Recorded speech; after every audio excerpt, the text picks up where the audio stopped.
Five in the Dugout is sponsored by Woods Basement Systems.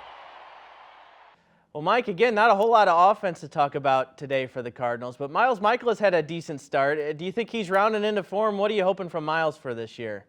Well, we know Miles is an innings eater. We know he's willing to take the ball every fifth day.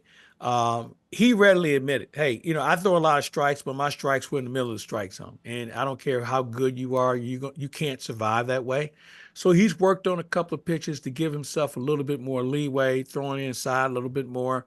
And he ran up against a good Mets lineup today. This was a good test for him, and I thought he did well for himself. It's hard. I don't care whether it's spring training or the World Series, when you're pitching from behind and you feel like you have to go out and throw a shutout every day you're out there, it can be a little taxing, especially when you're not a top-end rotation guy where you don't have many options. And today, though, I thought he was pretty good. Tekoa Roby's a guy we're not going to see on the opening day roster, and he's not as hyped as a Quinn Matthews or even a Tink Hence. But he's impressed a little bit so far in his stints he's gotten so far this year at spring training. What have you seen from him? Do you think he could be a piece the Cardinals are looking forward to? Well, I think he's a guy that has to stay healthy, first of all. He's had some injuries along the way that have slowed his progress. But overall, he has stuff that is intriguing. He's not overpowering. He can locate it here, inside and outside, up and down. But he's a guy who seems like he takes into account the thinking aspect of pitching, not a thrower. And sometimes you find guys like that who can pitch compared to throw, and they seem to be a more pleasant and rewarding surprise than a guy who can throw 98 for 3 innings and all of a sudden he has to have Tommy John surgery. With a lack of kind of offensive stars to highlight this spring training, we've been talking about Victor Scott a lot. He had another stolen base today. My question to you is, how much of a green light is he going to have this year at the major league level? We've seen just how fast he is. Is he going to have open season? He better. He's the only guy on the team that can steal a base whenever time he wants to. The only color he should know is green, because green should translate into go, and one of these days it'll translate into money. He has all those tools, working with John Jay, working with Willie McGee. He has a greater understanding of how to play defense. He's leveled off his swing a lot more than he did last year. And ironically, his numbers are similar than what they were last year.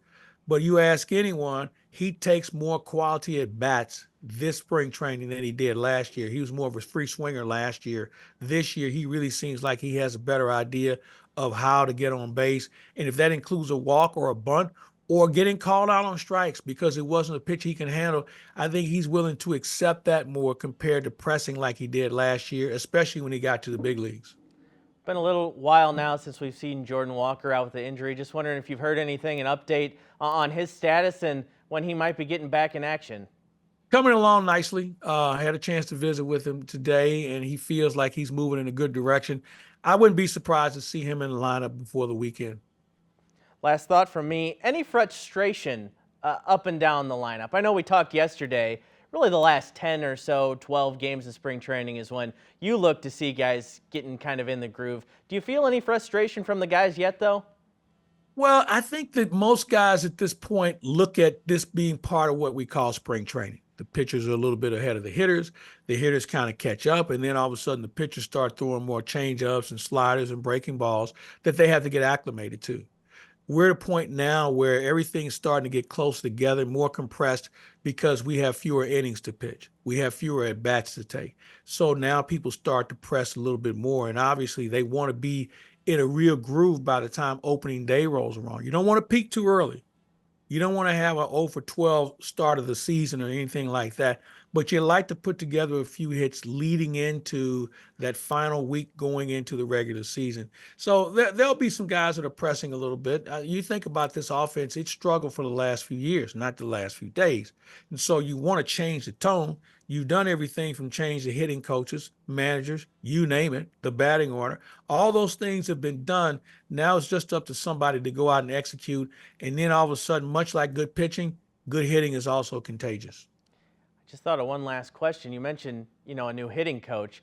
Is any of this possibly a slow start? Guys adapting to kind of learning Brant Brown and taking maybe some things that he's given them and trying to work it into their game? Well, the key here is making sure you don't give them too much. You want to be more of an observer. You want to be a listener. and you want to make subtle suggestions and basically ask them questions on what they're seeing compared to what you're seeing. Because when you ask that question, you'll be amazed that they'll both have the same answer.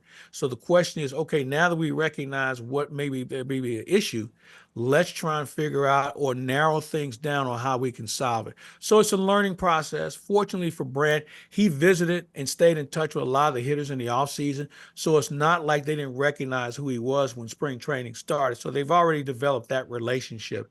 The next thing is recognition. The next thing after that is trust. And the next thing after that is execution and celebrating to work harder the next day.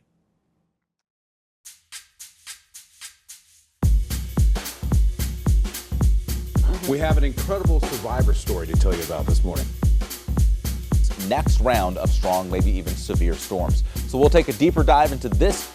In fact, there's a lot of signals that are out, which is a little bit alarming this morning all over the area.